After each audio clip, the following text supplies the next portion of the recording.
बोल जयकारा बोल मेरे श्री गुरु महाराज की जय। बोल साचे दरबारी की जय। आज 23 अगस्त 2022 वार मंगलवार। मैं आनंद सिंह अमृतवाणी सेवा ट्रस्ट एवं श्री हरिहर सत्संग मंडल की तरफ से अपना दैनिक सत्संग आप लोग के सामने प्रस्तुत करता हूँ। अमृत वचन। सद्गुरु की महिमा गाने वालों से प्रेम करो, ना कि जो तुम्हारी बढ़ाई करे उनसे करो, क्योंकि महिमा योग्य तो केवल सद्गुरु ही हैं। ये अभिलाषा कदापि ना रखो कि मेरे साथ किसी का दिल से लगाव है, ना ही तुम किसी से दिल लगाओ, परंतु सदैव यही भावना रखो कि सबके सद्गुरु के चरणों में प्रेम हो। मालिक घट घट में व्यापक है, उनसे प्रीति करो। जहाँ उनका ज्योति प्रकट हो वहाँ घनिष्ठ प्रेम होना चाहिए। सद्गुरु हंसकर बोले और तुम प्रसन्न रहो, यह तो सभी कर सकते हैं, परंतु स्थिर चित्त तो वह है जो हर दशा में प्रसन्न रहे और परीक्षा काल में अधिक नम्रता और प्रेम धारण करे। किसी प्रियजन से यदि तुम्हें विलग होना पड़े तो अधीर ना हो वो, क्योंकि प्रकृति के नियम अनुसार विलग तो होना ही है। इसलिए इस विधान को अटल समझकर सदैव मौन में प्रसन्न रहो। मालिक से प्रीति अत्यंत कठिनता से जुड़ती है। यदि थोड़ी जुड़ भी जाए तो मायावी सुविधाओं और सुखों में फंसकर उसे भुला नहीं देना चाहिए। सदैव यही प्रयत्न करो कि वह प्रीति सदैव बनी रहे और अंत तक साथ रहे। सद्गुरु के सेवक की रुचि संसारी पदार्थों में नहीं होती, बल्कि वह शारीरिक दुखों को पाकर भी समानता अनुभव करते हैं। सद्गुरु से जो शिक्षाएं और गुण प्राप्त हुए हैं वे सब उनकी देन समझो, ना कि अपना अधिकार समझकर अहंता में आ जाओ। भक्ति में जो आनंद उपलब्ध होता है वह तो प्रत्येक चाहता है, पर जो कष्ट, उस मार्ग में जो कष्ट है वह कोई विरला सहन करने के लिए तैयार होता है। उपदेश से अधिक आचरण का प्रभाव होता है, इसलिए उच्च आदर्शों को अपने जीवन में उतारिए। हजारों में कोई एक सद्गुरु की शरण में आता है और हजारों शरणागतों में से कोई एक उनमें तलीन व तद्रुप हो जाता है। अपनी मौज और आज्ञा अनुसार से हमें चलाने के लिए सद्गुरु आरंभ में थोड़ी बहुत हमारी भी मान लेते हैं, जिससे हमारा प्रेम और हमारी श्रद्धा उनके चरणों में बढ़ती रहे और हम उनकी आज्ञा मानने के योग्य हो जाएं। सच्चा सेवक उसे समझो जो ना किसी वस्तु की ना मान बढ़ाई की इच्छा रखता है और सदैव सेवा में तल्लीन रहता है। अहंकार से की हुई सेवा करोड़ भी कौड़ी के तुल्य और नम्रता व श्रद्धा से कौड़ी भी करोड़ से अधिक है। चाहे देखने में सद्गुरु की सेवा का फल साधारण सा दिखाई देता है और संसार की सेवा का फल अधिक, ये सत्य जानो कि वास्तव में सद्गुरु की सेवा का फल बेअंत और लाभदायक है। सब कुछ करते हुए भी यह समझो कि मैंने कुछ नहीं किया है। प्राय संसारी लोग त्याग और वैराग का उपहास करते हैं। यह नहीं समझते कि मोह माया में फंसकर अंतिम परिणाम कितना भयानक है एवं कष्टदायी होता है। भक्ति का मार्ग जितना अधिक सूक्ष्म एवं ऊंचाई पर है, उतना ही अधिक गिरने का भय है। इसलिए प्रतिपल सावधान रहो और दृढ़ विश्वास तथा अदम्य उत्साह से अपने लक्ष्य की ओर अग्रसर हो। सद्गुरु से विमुख होकर जो केवल संसारिक भोगों में मगन रहा तो वह यम के दंड से कैसे बच सकेगा। जहाँ भी जाओगे काल नहीं छोड़ेगा। सद्गुरु अकाल पुरुष हैं, उनके शब्द से जीते मरोगे तो मृत्यु नहीं मारेगी। इतिहास साक्षी है कि हर युग में महापुरुषों का संसारियों ने विरोध ही किया है, क्योंकि वे जीवों को मोह माया की दलदल से छुड़ाते हैं और संसारी लोग इसे सहन नहीं कर सकते। लेकिन धन्य है वे महापुरुष जो कि प्रत्येक दुख व कष्ट को शांति व संतोष से सहन कर लेते हैं। महान संतों का प्रतिक्षण जन कल्याण हेतु व्यतीत होता है। जैसे जैसे आत्मिक उन्नति करते जाओगे सद्गुरु तुम्हें अधिक सहन शक्ति प्रदान करते जाएंगे। इससे तुम हर प्रकार की कठिनाइयां का सामना करते हुए भक्ति मार्ग में और अधिक दृढ़ता से आगे बढ़ते जाओगे। जब तक तुमने सद्गुरु की चरण शरण ग्रहण नहीं की तब तक एक साधारण मनुष्य की भांति साधारण काम करने की शक्ति तुम में निहित थी, परंतु अब महान शक्ति से महान कार्य कर रहे हो। ये शक्ति, ये बुद्धि किसने प्रदान की? स्पष्ट है कि सद्गुरु की शक्ति से ही महान कार्य हो रहे हैं। उनका धन्यवाद करो और उनका उपकार समझो। निरादर व भूख प्यास सहन करना, नींद कम करना, संसारिक ऐश्वर्य नीरस लगना, यह सब बातें तुम्हारे पहले स्वभाव के विपरीत हैं। ये सद्गुरु ने तुम्हारे मन के कांटे में परिवर्तन पर भक्ति पद दृढ़ कर दिया। यदि तुम में कृतज्ञता है तो तुम्हें ये मानना ही पड़ेगा कि सब कार्य मेरी शक्ति के बाहर थे जो हो गए हैं। यदि करता धरता तुम मालिक को समझोगे तो मालिक तुम्हारे हृदय में निवास करेंगे और प्रकृति के सर्व शक्तियां तुम्हारी आज्ञा मानने के लिए हाथ जोड़कर सदैव तत्पर रहेंगी।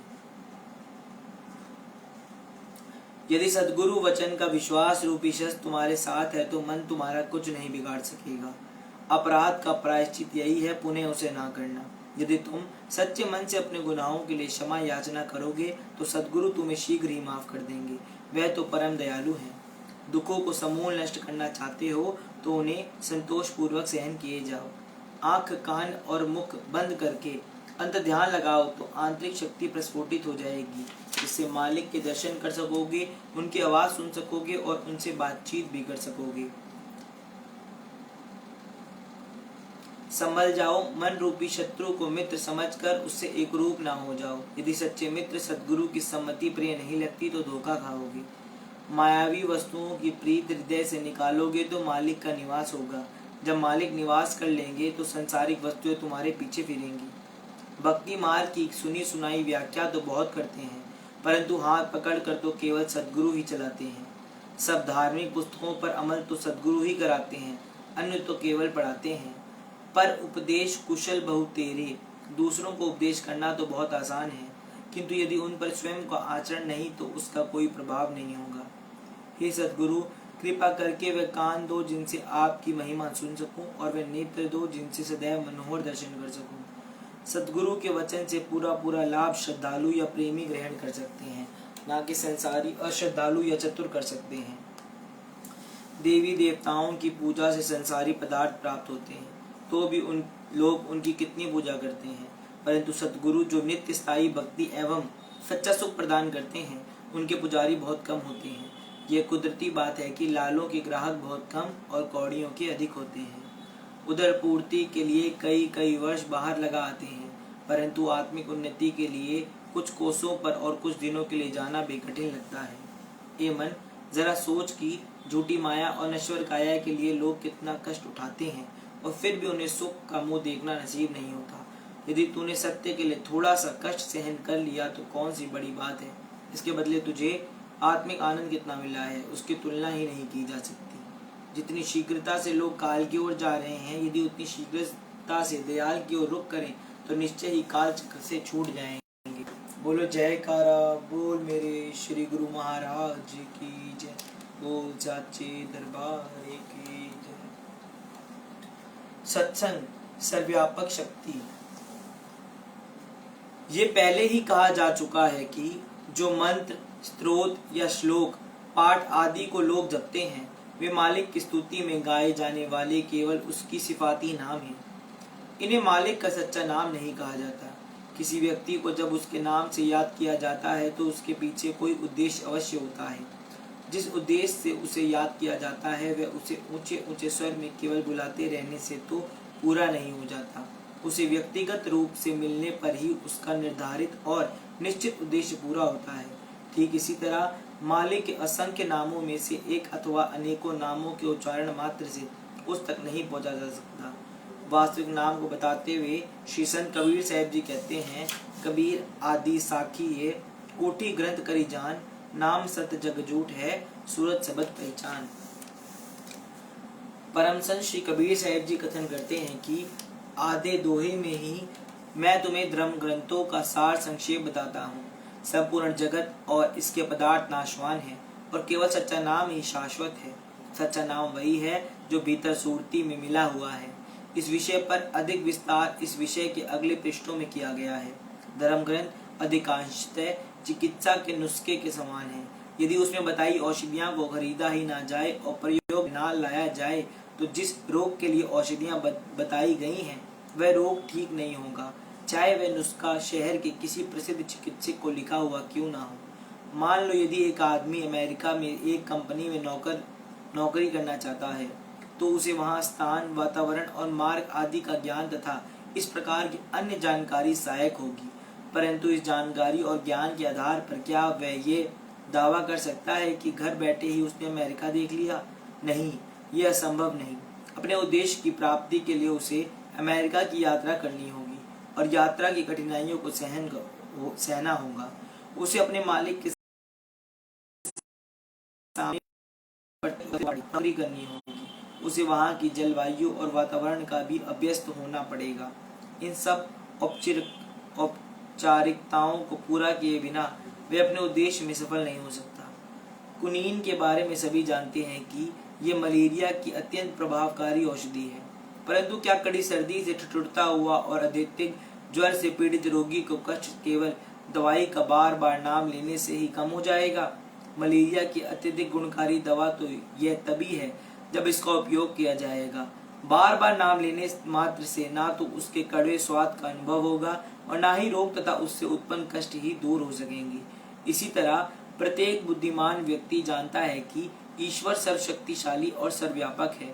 वह यह भी जानता है कि ईश्वर का निवास सब प्राणियों में है, परंतु क्या ऊंचे स्वर में उसके नाम का उच्चारण करने मात्र से अपने भीतर गए बिना और मालिक के धाम तक पहुंचे बिना वह ईश्वर से मिल सकता है? यह उसी प्रकार असंभव है जिस प्रकार मलेरिया का रोगी कुनिन कुनिन कहने से अपने रोग को पीड़ा को शांत नहीं कर सकता, अथवा प्यासा पानी पानी कहने से अपनी प्यास नहीं बुझा सकता। जिस प्रकार रोग को सही निदान और चिकित्सा के लिए एक योग्य एवं कुशल डॉक्टर की आवश्यकता है, उसी प्रकार भक्ति मार्ग पर चलने के लिए पथ प्रदर्शक पूर्ण सद्गुरु की आवश्यकता है। मालिक के धाम की ओर खुलने वाले द्वार की कुंजी सद्गुरु के हाथ में होती है, और जब तक वह उस द्वार तक पहुंचने और उसे खोलने की युक्ति नहीं बताते, तब तक हम मालिक के धाम में प्रवेश नहीं पा सकते।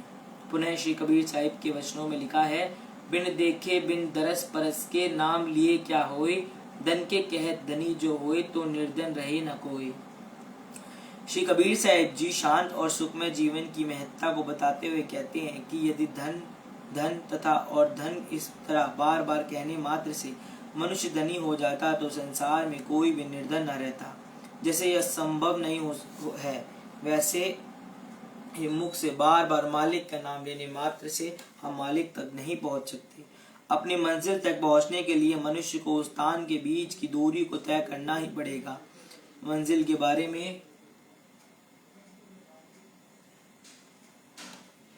बारे में केवल कल्पना मात्र से वहां नहीं पहुंचा जा सकता। तुम्हारे कमरे की दीवारों पर जलते हुए लैंपों के सैकड़ों चित्र बने हुए हों, परंतु वे कमरे में फैले हुए अंधकार को दूर नहीं कर सकते। अंधकार को दूर करने के लिए वास्तव में जलता हुआ एक लैंप ही पर्याप्त होगा। इसी तरह तुम्हारी अलमारी में धर्म ग्रंथों के ढेर लगे हों, वे तुम्हारे मन के अज्ञान को दूर नहीं कर सकते और ना ही ज्ञान का प्रकाश कर सकते हैं। परंतु इसके विपरीत यदि सद्गुरु के एक शब्द को अच्छी तरह समझ लो और उसका अभ्यास करो तो तुम्हारे भीतर परिवर्तन हो जाएगा। तब वहां भ्रांतियों और संदेहों को कोई स्थान नहीं रहेगा, अपितु विशद और सही ज्ञान प्राप्त होगा। जिस तरह लैंप के चित्र या नाम तथा वास्तव में जले हुए लैंप में भेद है, उसी प्रकार सिफाती या विशिष्ट नाम और जाति या सच्चे नाम में भेद है। संत महापुरुष इस भेद को भली प्रकार से जानते हैं। वे मन की चालों से परिचित होते हैं, इसलिए वे हमें सदा मन की चालों से सावधान रहने की आदेश देते हैं। संत जन जिज्ञासुओं को धार्मिक ग्रंथों को ज्ञान प्राप्त करने के लिए मना नहीं करते, अपितु वे उन्हें उस ज्ञान के सही उपयोग करने के लिए प्रेरित करते हैं, ताकि उनमें पूर्ण सद्गुरु से आत्मिक ज्ञान के लिए नाम प्राप्त करने की जिज्ञासा पैदा हो। वेद पुराण तथा अन्य धर्म ग्रंथों को केवल पढ़ने से पाठक को मुक्ति नहीं मिल सकती, परंतु यदि वह सद्गुरु से शब्द या नाम लेकर पूर्ण श्रद्धा से उसका अभ्यास करे तो उसकी बुद्धि उज्जवल हो जाएगी, मन शांत हो जाएगा और वह मोक्ष प्राप्त कर सकेगा। सभी जीव उस एक परमपिता की संतान हैं। जाति या वर्ण की का उसके घर में कोई महत्व नहीं। अमीर और निर्धन उसके लिए सब एक समान है। आध्यात्मिक जगत के संप्रदाय का कोई स्थान नहीं, वहां तो सब प्राणी मात्र के रूप में जाने जाते हैं। संत मत एक सच्चा मत है। इस मत के अनुयायी शास्त्रार्थ में नहीं पढ़ते। आध्यात्मिकता जो सर्वोच्च सत्ता को बताती है, सभी जीवों में समान रूप से रहती है। संत महापुरुष सभी जीवों में उस मालिक को देखते हैं, इसलिए वे दूसरों की भावनाओं या विचारों को ठेस नहीं पहुंचाते। विश्व बंधुत्व की ये भावना ही सबको उनकी ओर आकर्षित करती है। अर्थात सबसे पहले सर्वोच्च सत्ता से प्रकाश शब्द या नाम उत्पन्न हुआ, जिससे संसार के सभी प्राणी अनुप्राणित हुए। सारी सृष्टि नाम से ही उत्पन्न हुई, इसलिए एक अच्छा और एक बुरा कैसे हो सकता है। संत महापुरुषों की वाणियां सभी जीवों के लिए लाभकारी है। उनको गहराई से तथा अच्छी प्रकार से समझने की योग्यता चाहिए।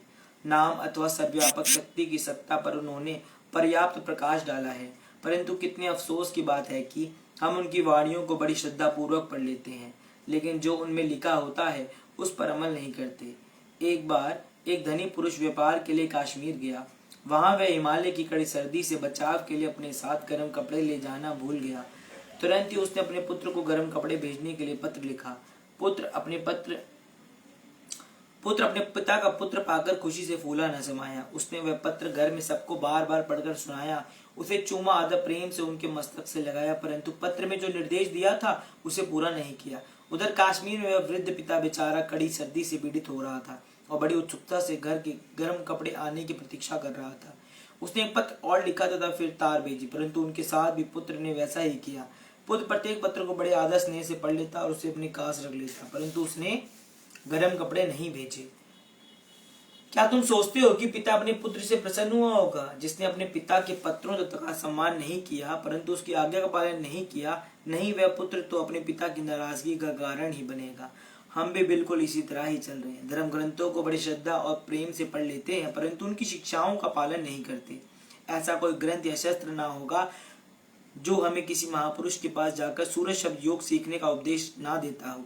इन उपदेशों को हमने कहाँ तक पालन किया, और फिर भी केवल उन धर्म ग्रंथों को पढ़कर और दूसरों को सुनाकर ही हम ये आशा करते हैं कि हम मालिक के पास पहुंच जाए और मानसिक शांति प्राप्त कर लें।